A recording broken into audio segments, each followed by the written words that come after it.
Hi there, my name is Hutch, and today I'm doing the first video in a series that I'm starting called Tone Profiles, where I look at iconic bass players, basses, records, songs, and just break down how to get those sounds out of your own setup. Today, seeing as it's the first video I'm doing, I'm gonna break down one of the first players who had a huge influence on me, and that's Flea of the Red Hot Chili Peppers. I know, super original. So we're going to look at two songs, two tracks from the album Blood Sugar Sex Magik, which was the album that put them on the map, and break down how to get those sounds out of your own setup. Flea played two different basses on that record, one being a Music Man Stingray, which I just happen to have right here, and the other being a WAL Mark II, WAL spelled W-A-L. It's a British company, quite small, but very influential. Justin Chancellor from Tool uses a WAL as well all the time. That's a conversation for another day. So the first song we're going to look at is a song called Naked in the Rain, which Flea uses the Stingray on. I'm pretty sure it sounds like the Stingray. And he uses a fifth string, so I'm fairly certain it was a Stingray. He plays a lot of slap technique in the song, and he has a bass solo as well. And one thing about Flea's tone is his right hand technique. He's very heavy with it, and it helps.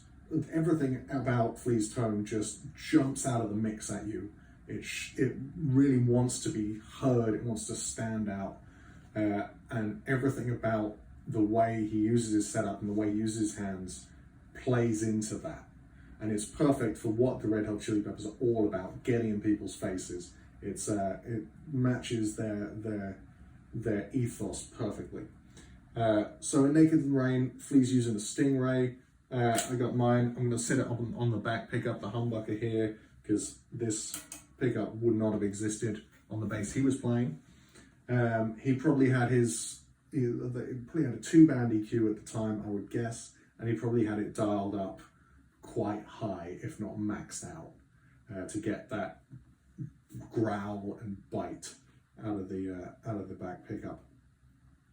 So let's hear a bit of that.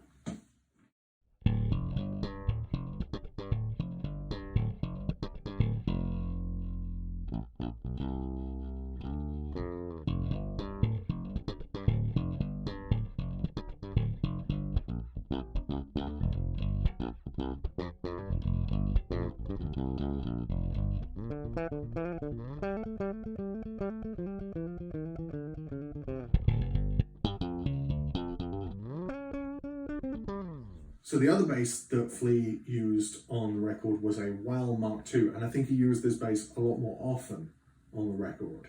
It's a bass that has two humbucking pickups, so it would have had a humbucker here at the neck as well as at the bridge. What I'm going to do to replicate that with this bass is flip the pickup selector to position 4 here, and what that does is split the humbucker into the front coil and uses the neck single coil as well. And that gets a really growly, bitey, aggressive sound that really matches the WAL pretty closely. If you have a jazz bass, it's kind of the same thing. If you have both pickups up and the tone all the way up and really dig in with your fingers, you can get that kind of sound. But the humbuckers of the WAL really make it jump out a little bit more. And that was what really gave him that bite and that aggression to his sound. So the song that I'm going to recreate to illustrate the WAL sound is a song called Mellow Ship Slinky in B major. It's a fun song. It's really groovy. Everyone's playing on it. It's great. So let's have a little here. Listen to that.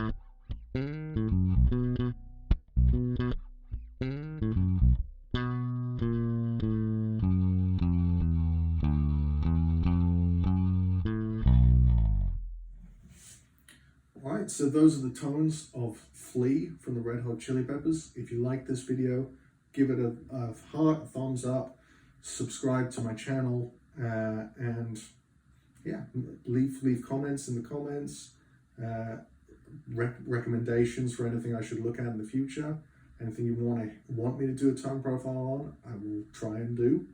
And thanks for watching.